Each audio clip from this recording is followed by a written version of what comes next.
His is called the VCR. What's the vision, the capability, and the reach? What's your vision for the podcast? What's the capabilities? Understand what your current capabilities are and understand what you're going to need to do to improve your capabilities so that you can reach the right market. Most hosts never achieve the results they hoped for. They're falling short on listenership and monetization, meaning their message isn't being heard and their show ends up costing them money. This podcast was created to help you grow your listenership and make money while you're at it. Get ready to take notes. Here's your host, Adam Adams. What's up, podcaster? It's your friend, Adam A. Adams. And today I've got Pete Mohr on the podcast. And he's got a podcast that helps small business owners, regular business owners, entrepreneurs that are frustrated to be able to get over those frustrations, make things simple. Actually, I love the simpleness of the title about simplifying entrepreneurship because it's exactly what he talks about. In fact, if you want to hear an interview that I was featured on his show because I'm such an awesome, famous person, right, Peter? Yes, right, sir. Right? Yes, I am, sir. Right? I needed that. Thank you. Good morning, and thank you for the boost of confidence. At any rate, Season 3, Episode 17. Mm-hmm. Season 3, Episode 17. I'll make sure that that's also in our show notes so you can connect with Pete because you'll see his website.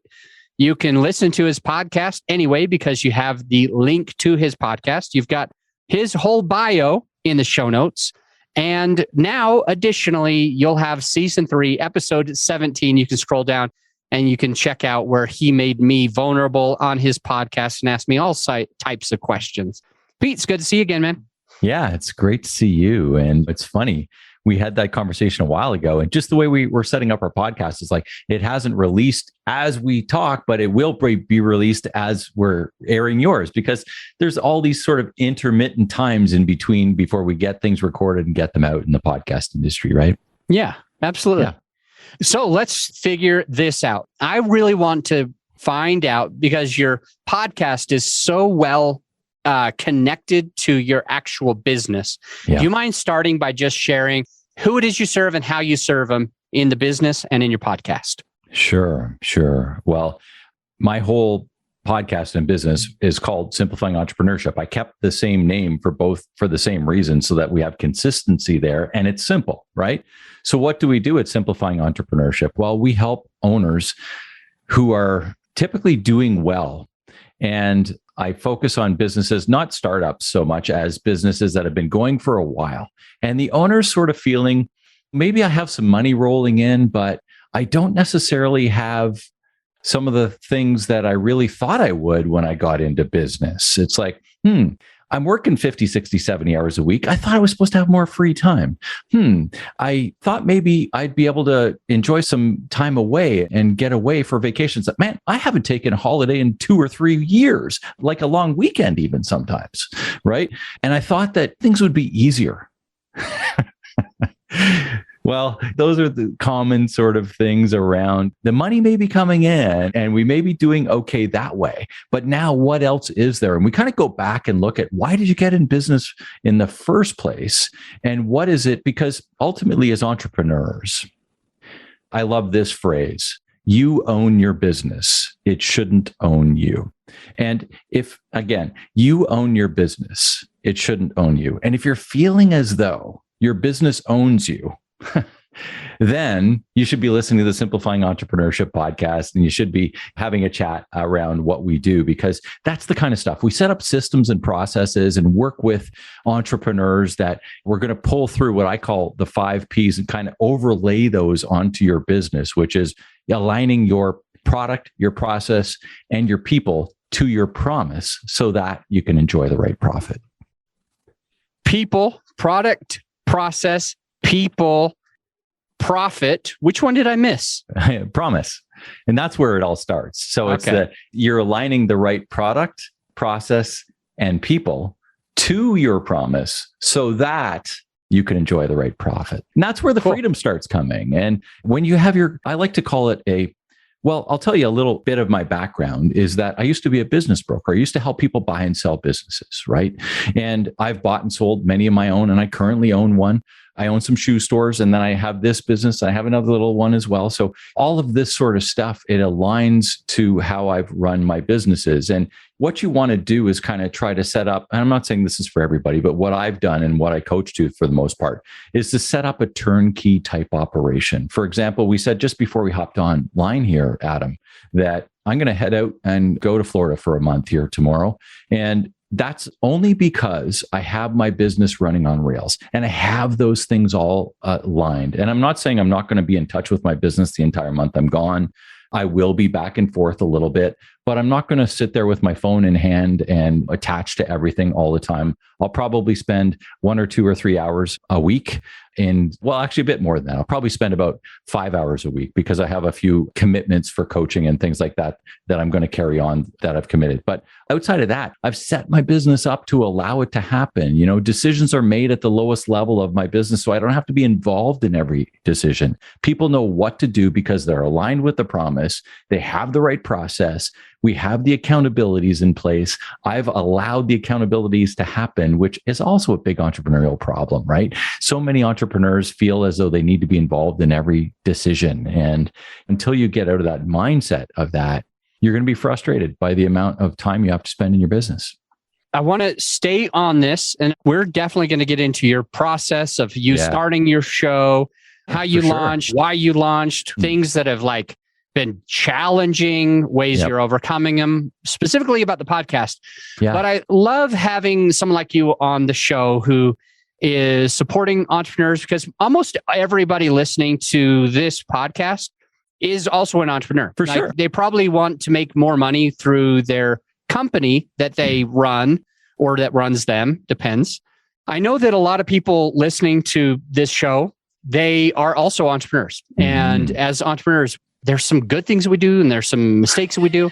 And you're an expert at a piece that I think can help all of us. So I want to stay on there for a sec. Yeah, sure.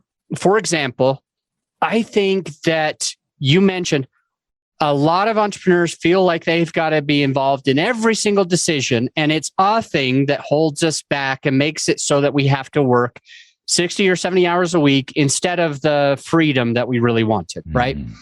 I'm curious, what are some of the most common things? I don't remember the episode number, but maybe my team can put that into our show notes. But I did an episode specifically about outsourcing and hiring and making it so that you can have some more time. And I think I remember bringing up a couple of things. And I want to throw this in your direction since you serve entrepreneurs. Do you think, Pete, that people end up having a business that runs them because A, they feel like they need to be involved. They feel like they're the smartest and best person, and so no one else could do it quite as well as them, so they've got to be involved and work 60 hours a week when they never wanted that? Or B, do you think that entrepreneurs end up working 60 or 70 hours a week because they have a hard time trusting somebody else to take over for them?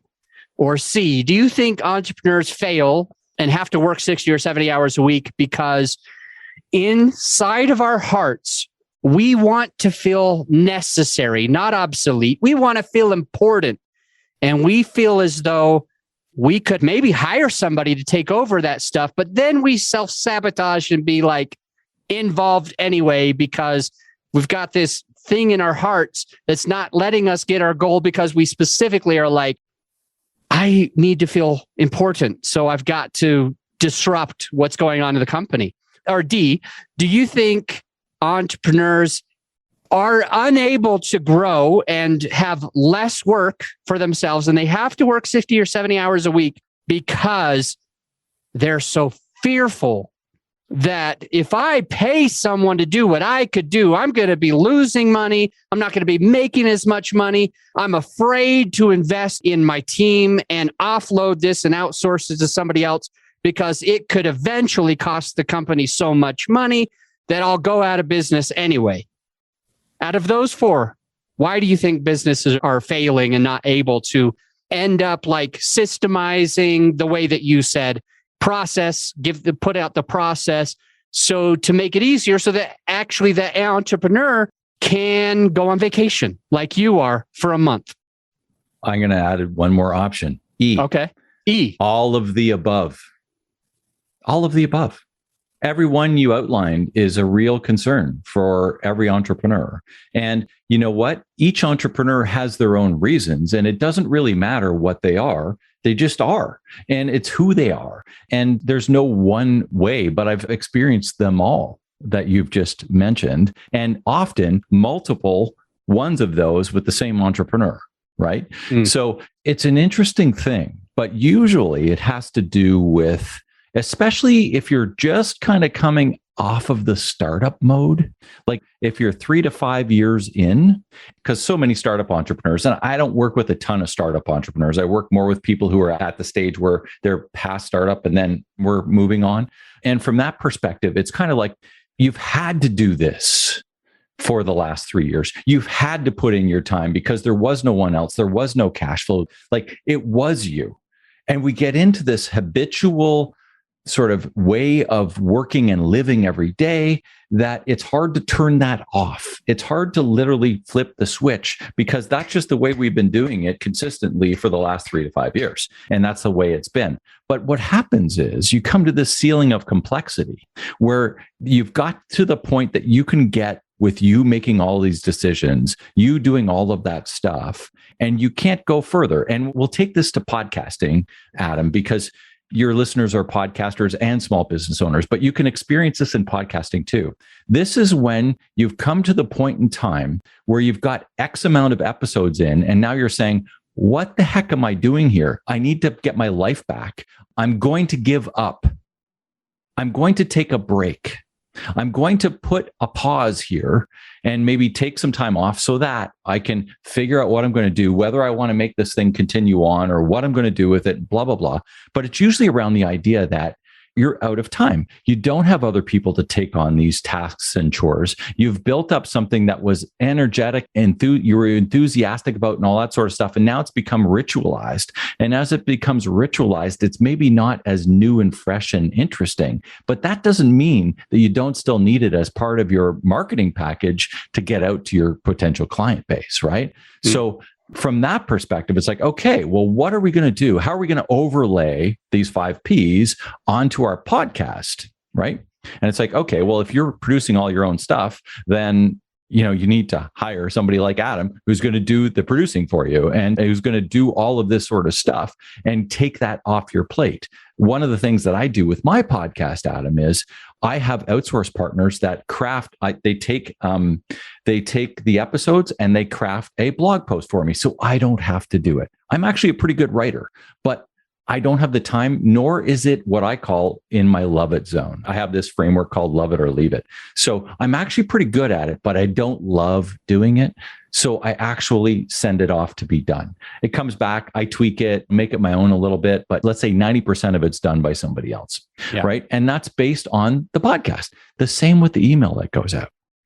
The same copywriter writes a nice little email. I tweak it a little bit, 10% here or there, but she's really good at what I call having my voice, right? She's very good now after doing as many as she's done of having my voice. And she listens to the podcast. She listens to our conversation, Adam. I've already got ours done. Our podcast, the email's already out, even though your episode hasn't launched as we're having this. The email's done. The blog post is done. The blog post graphics are done.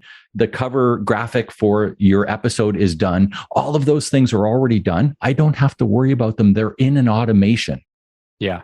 Because I have the right process. I've aligned the process, which is that middle P there, right? Of the 5 Ps. And because all of that's taken away, the thing that I really like to do is what we're doing now, having conversations. I love to talk business. I love to talk about how we can push through some problems and work out some ideas and come up with some crazy schemes and all of this stuff about business talk, because that's what I'm passionate about. That's what gives me energy. Why would I want to do the stuff that sucks it out of me, that makes me want to quit? So whether it's my podcast or whether it's my business, I'm trying to align the people that love to do graphics, but don't want to talk, right? You don't want more of you. You want more of all of these other areas that you don't want to do. And we can use it in bookkeeping. We can use it in all these different areas of your business that maybe, even if you're good at it, it's not something that really gives you energy. It sucks the energy. That's how you know whether you love it or not. If at the end of that hour, that half day, that whatever you've spent, do you feel like I could go again and do this again? Or do you feel like, whew, that was a big day? Like, and if that was a big day, then you know what? That's the part of the podcast, or that's the part of your business that you got to set up the process and the right accountability with your people so that you can unload it and let it happen somewhere else. Yeah, I'm thinking about a restaurant. Yeah. And let's say the person wants to start this restaurant because they absolutely love good food. They've learned themselves how to make good food. Yeah.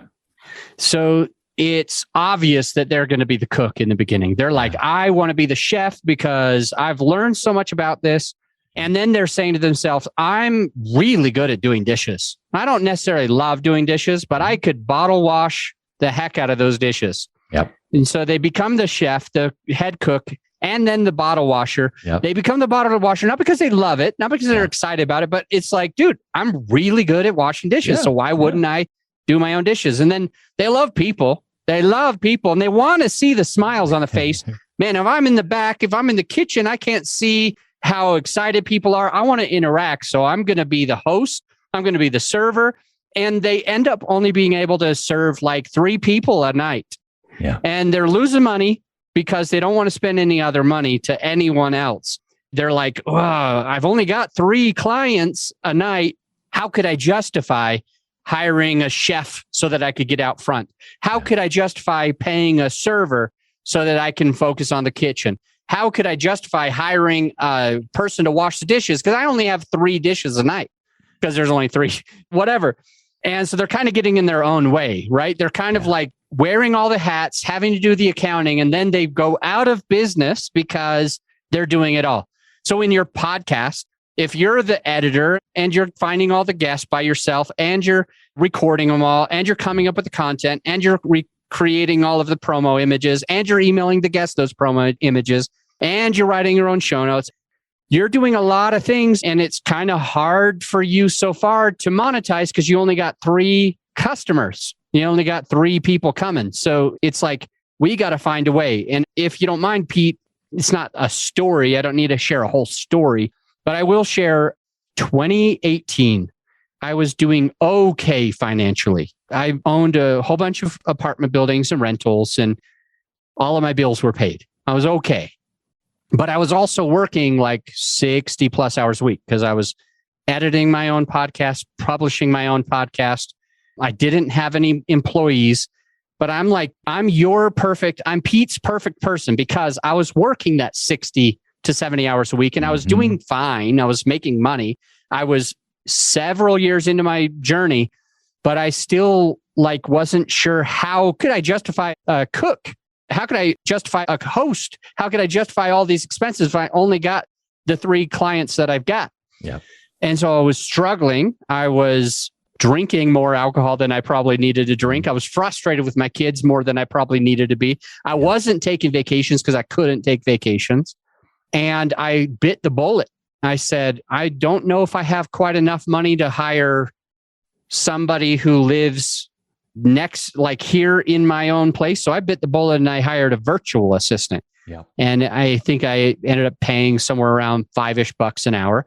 And it was a lot of my money because I was like, I am doing fine, but I need that. But then I decided to pay it. It was hard. It was frustrating. It was stressful. And the coolest thing happened is I was able to stay in my lane. I ended up getting her to figure out how to edit my podcast for me. And then she trained somebody else. And then I got her to figure out how to handle my social media. And then she trained somebody else to do my social media. And then I got her to figure out how to do my accounting. And then she trained somebody else to do my accounting. And before I knew it, I wasn't just scraping by, but I had my absolute best year ever in 2019. Like, it was insane, the difference between 2018 when I was doing it all, wearing all the hats, being stressed, drinking too much, yelling at my kids too much. And then what happened when my first VA taught this person and this person and this person. Now my expenses go way up, but the income went way, way up. And so I had like an amazing year in 2019. If you resonate with that, you might want to check out Simplifying Entrepreneurship. It's going to be in the show notes, and Pete runs it and he's great. Pete, let's talk about, do you mind if we start getting into your journey? Yeah, sure, man. No, that's good. I mean, I'll just cap on what you just mentioned because it's fresh for me too. Because not only can you free yourself up, but you can free up your team. And when your team is working in what I call their love it zone instead of their leave it zone, think about how exponentially powerful that becomes. So what we did this week, literally, we just aligned to have a part-time, 20 hours a week, offsite person, virtual assistant to help my marketing person with our shoe stores with funnels and our email funneling and all that sort of stuff and recrafting some of that stuff because he just did not have the time. So I said, let's free up your time because we can get somebody who has these specific qualities and loves doing this and is probably actually going to be better at it than you are anyway because they're so specified in that area. So we searched, we found somebody, they hired this week, and Brock, who works with me, Brock just told me today at our meeting, he goes, oh my gosh, I think this is going to be game changing. This is going to be game changing for me. And if I can do that as the entrepreneur, as the owner of the business, if I can make his job easier, how good does that make me look? I mean, and not that I'm doing it to make me look, but I'm doing it because I honestly want to free up his time as I wanted to free up my own, because I know the power of freeing up that time so that he can focus on bigger decisions. We're always taking people up the ladder with the bigger decisions because any decision that can be made through the right processes that we talked about at a lower level or even automagically, which is even better with Zapier and IFTTT and all the other automatic things that you can do these days, let those things tackle all those baby decisions and then pull in the VAs for the other stuff so that all of your team members that are working with you can be working on their biggest decisions. It's very powerful. Thank you for sharing that. So why did you start a podcast? Well, I started a podcast because one of the things that I was hoping, I've already said it, I love to talk. Okay, you love to talk. Yeah, but I love talking to entrepreneurs. So is it like, just to understand, is it that if you speak directly by interviewing an entrepreneur, it's fun for you? Or is it if you speak to somebody, it could directly benefit your business by them hiring your company? Or is it like you wanted to figure out, how do I scale my influence to the world? And I think I can just spend 1 hour with one person and then a lot of other people can benefit and share it. Or is it because like somebody told you, you've got to have a podcast if you want to succeed? And does it actually benefit your company? Like, is it taking too much time for your company? Is it making you work more hours than you need? Or is there some sort of benefit to you because you like having conversations? What is the root cause of this? The root cause is building authority. Adam, I mean, that is the root cause. So when I think of my history, I used to do a little bit of radio and I've done some of that sort of stuff. I was comfortable behind a microphone and always have been. So for me, I was thinking, do I write a book? Do I start a podcast? Do I write a book? Do I start a podcast? And I'm like, I'm going to start a podcast. So I started a podcast. And by the way, I'm writing a book now too, but elected for the podcast first, because I said earlier, I don't love writing as much as I like to talk. So it was more natural for me to have conversations. And from that perspective, it's like, you know what? I've been through this journey over 27 years of being my own, having multiple businesses, bought, sold, build, all that sort of stuff, businesses. And I've had a lot of experiences. I know a lot of people in business. I know a lot of people who would be interesting conversationalists around this. And what we can do through those conversations is that we can help others, because it's my belief that entrepreneurs are the backbones of our communities. And that if my sort of global mission with simplifying entrepreneurship is that if I can help an entrepreneur free up his time or free up his money, chances are he's going to actually make his community better with that time and that money. Because when you think of it, almost every wing that's put on a hospital, a steeple that's put on a church, a playground that's built in your local area have all been predominantly sponsored by people who are business owners. The coaches of the Little League hockey team or baseball team, often entrepreneurs. These people, when they have the time, they actually give back to their communities in big, big ways that a lot of community members don't see. So my sort of little legacy piece for this business and to create this authority and to do all this sort of stuff is really around this idea that if I can free up some time for that entrepreneur, they're going to make their community even better. And that's sort of something that I can say is going to be longstanding. I might not be part of that, but if my little piece of that was to help them free up some time and make more money so that they can give back, then I've done my job, right? And so when I look at the authority that I can create through a podcast, and here I'm guesting, but I'm also hosting as you were on mine, right? So I've looked at the podcasting journey and said, I started podcasting only my first episode went live sort of last June. And so I've literally had 40 or so podcasts now that have released that are simplifying entrepreneurship ones, but I've been on 70 podcasts since then. And before last June, I'd only been on one. So I've flipped my gauge to be over 100 and some podcasts because I believe that podcasts are the way to get the word out. Whatever you are trying to get out, whatever message you're trying to say to your clients, and podcasts, by the way, don't have to be listened to by 20,000 people. If you're reaching the right amount of people and they're the right people, like we talked about our people thing, and it's your ideal client, it's your ideal person, how many of those people do you really need to have listened to your podcast in order to make a better business? Yeah, I not mean, very many usually. Seriously, if you have a podcast and you have 30 people listening every week, and they're the right people, then think about what it would mean to rent a room and have 30 people there so that you could chat with them for an hour every week. Yeah. If they're listening to you and they're dedicated listeners, that's a big audience for a lot of people. Yeah. And some people will say, oh, I'm only getting 30 things. And it's like, but really, can you get 30 people into a room every week for a half an hour or an hour? That's not an easy thing. Yeah, there you go. In fact, when I sold my first podcast, it was having like 3,500 downloads per episode. And the people that I got excited to buy it were people in that same space. It was a real estate podcast and they were like real estate coaches and mentors. Yeah. And they specifically had years of experience trying to get people into a room. Yeah. Because when they get people into the room, they're able to sell like their coaching, for example. So they add value and then there's like a call to action at the end of the 3 days with them or the one day with them, the one webinar that they do. And hey, I can help you do more of this. And so I put it in terms that were for them. I thought, how hard is it for you to get 3,500 people in front of you?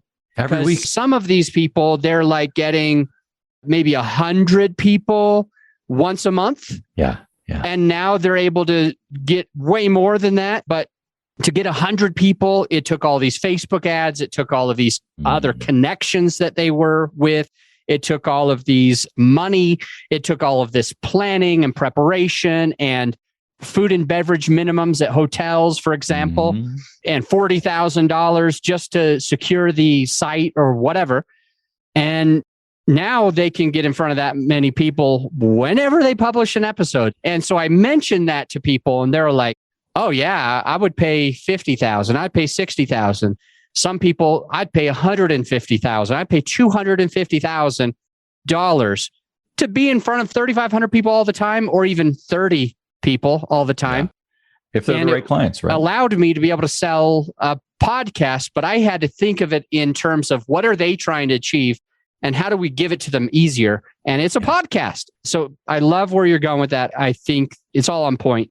As far as what you have struggled with, what you've learned in the past, just less than a year of launching a podcast, as far as like everything that you've gained, learned, what are some of the notable things that a brand new podcaster needs to know?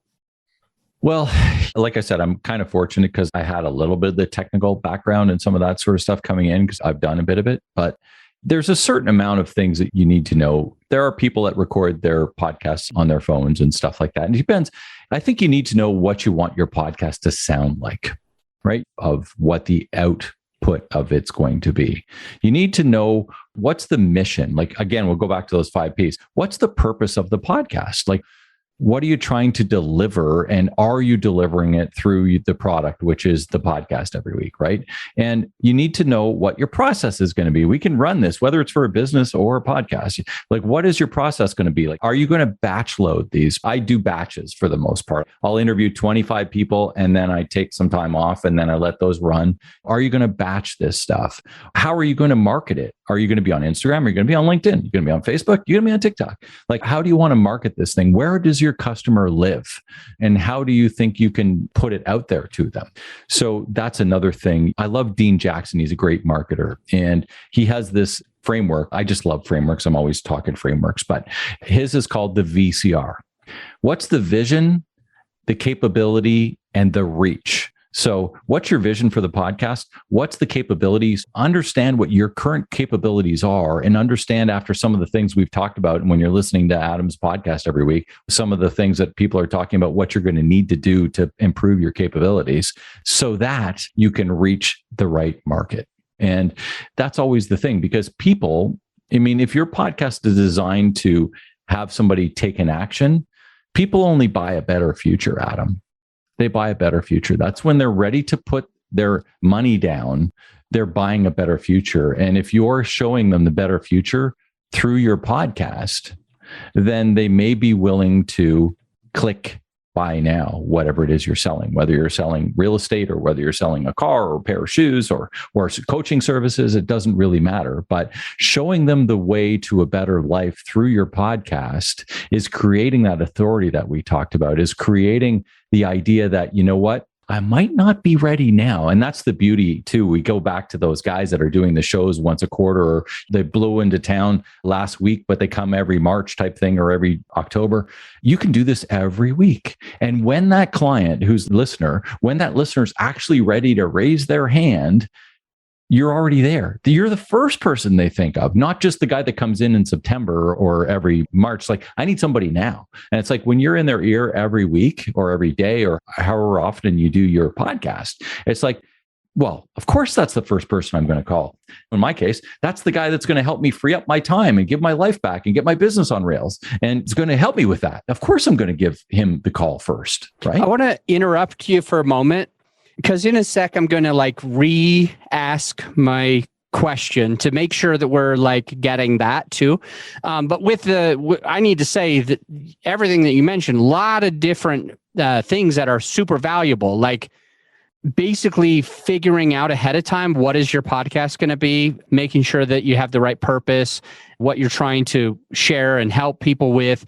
The takeaway that I got from what you were saying is sometimes you batch 25 different episodes, and then take some time off, which is pretty cool. It's good to ask yourself, how are you going to market? Where does your customer live? The VCR, the vision, capability, and reach was really, really valuable as well.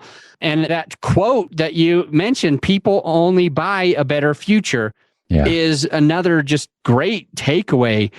The reason I want to re-ask the question is because I want to make sure that your next response is going to be what did Pete learn? I get that you had some radio background. You love to talk. But specifically, what can you give to a listener based on your experience, what you did wrong or what you did right? If you don't mind, just be like, I learned, and then say the thing that you learned because of your podcast. Well, because of the kind of person I am, before I went into podcast, I talked to a lot of podcasters. So what did I learn? I learned before starting my podcast a ton of things like we're talking about today, so that I could start off on a better foot than trying to go and learn all this stuff going in blindly. I align myself with a podcast producer. I align myself with having conversations with all sorts of other people who told me some of the things that one of the big things is, you know what? Don't underestimate the amount of time that's going to take you to do this stuff. That's a big one, right?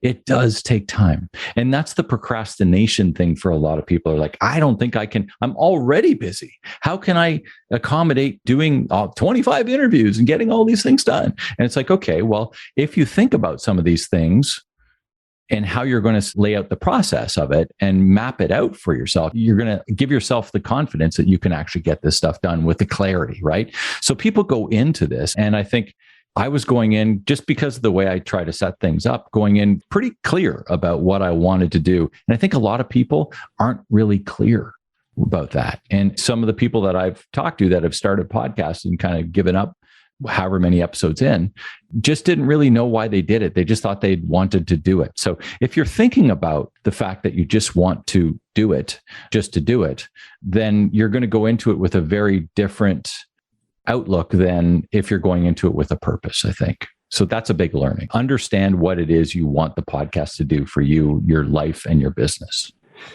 Awesome stuff. In a sec, I want you to specifically say something that you did wrong, because this is all stuff that you did right, and I love it all. Yeah. I want to rephrase everything that I heard. You made sure to align with a producer, so you don't have to do like all the hard work. You kind of offload some of that so that you don't have to wash your own dishes, for example. You aligned with somebody. That's super valuable. You got advice from other people in the space. Like you asked questions, you've double checked. So you did that right. Another thing you did right is you didn't underestimate the time that it would take, because that was a piece of advice that you got. Another thing that I love that you basically said, I'm going to use it in my own words: ready, aim, fire, instead of ready, fire, aim. You did it purposefully instead of just doing it. Like a lot of people are there like, just start. They say, don't overthink it. They say, you can change it later, but you spent the time to figure it out before you did it, because you wanted to make sure that once it was started, it had something of value. So you got clear on everything. And so 1, 2, 3, 4, 5, 6 awesome takeaways of things that you definitely did right. Is there anything that you like made a mistake? Even after doing all of this preparation, is there anything you can state to the listener like, I still effed up on this thing and you shouldn't? Yeah. The big one is call to action. Make sure you have a call to action. And whether it's as a guest on podcasts or whether it's as a host, I often either forget or don't have a strong enough call to action. So I would say that is probably the biggest one, Adam. A couple things. I mean, I'm always jigging around. What is a jig? What is to jig around? To jig around. I've never heard that. Yeah. I was a bartender at some point. Speaking of restaurants, I know what a jigger is, measuring. But what does it mean to jig around? Well, it's basically tweaking things. I'm always tweaking things. So I think, we get in these ruts of, like I said, I batch stuff. Well, if I batch stuff and I do my intros and my outros, I mean, I have the core interview, but I'm doing my intros and outros. Sometimes by the time, if I'm batching, one of the problems with batching is 3 months down the road when this thing's going live, is this still relevant that I've said? Is my call to action that I have in that intro still relevant to where I'm at now with my business? So that's one of the problems with batching. When you talk about some of the learnings, it's one of the problems. What's a call to action? What is, like, for the listener who's like not sure what a CTA is? What does it mean? And in a sec, maybe we could talk about what's a good CTA and what's a bad CTA. Yeah. So what's a CTA? Call to action, whether it's on your website or whether it's in your podcast, it's something that drives the person, the listener, the viewer, whatever the case is, to do something. And what do you want them to do?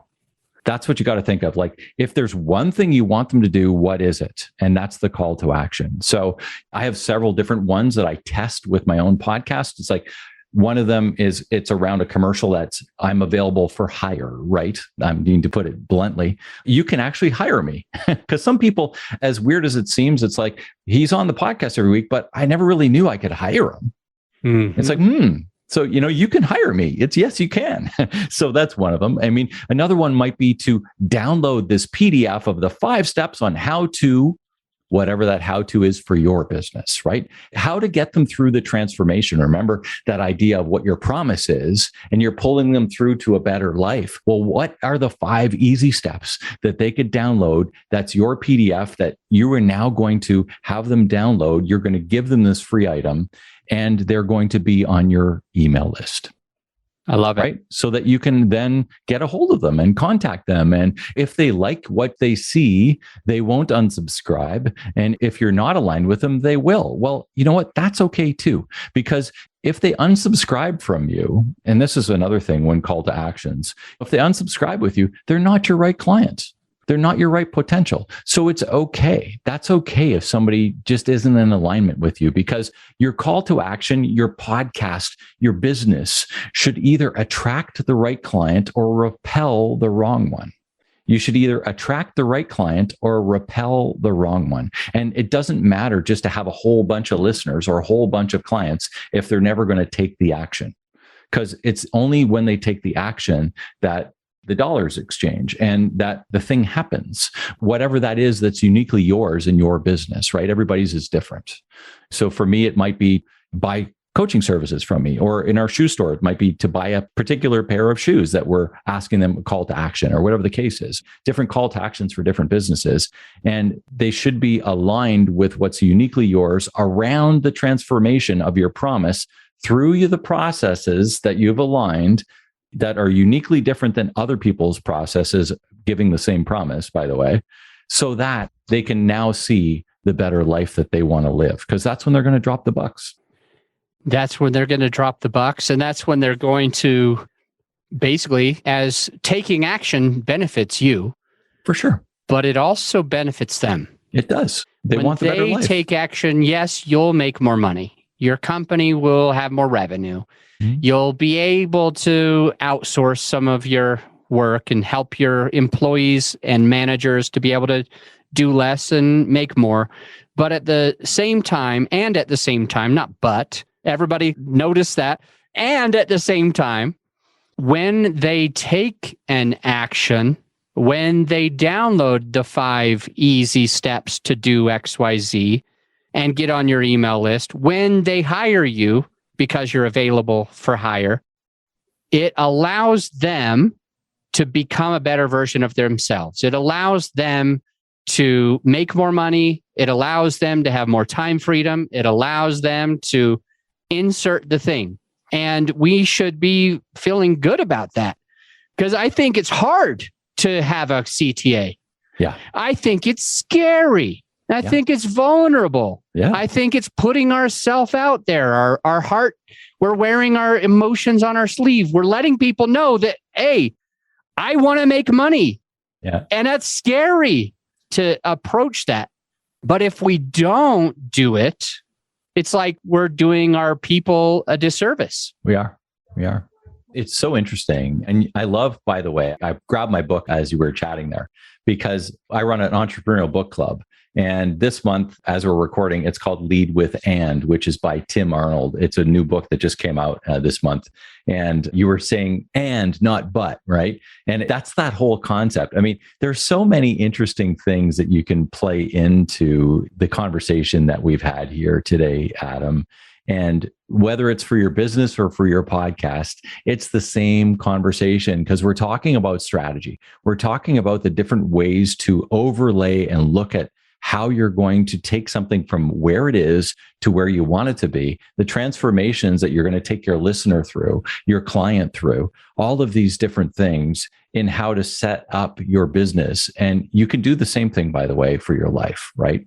You're setting the same thing up for your life. So where am I now? Where do I want to be? What are the steps that I'm going to take in order to get there? And I think so many people, whether you're an entrepreneur or not, so many people don't give themselves time to think about things like that. Yeah. And it's just so important to do. And I'm not saying you have to do it every single day. I mean, I kind of do, because I have a daily planner that I've created and all this sort of stuff.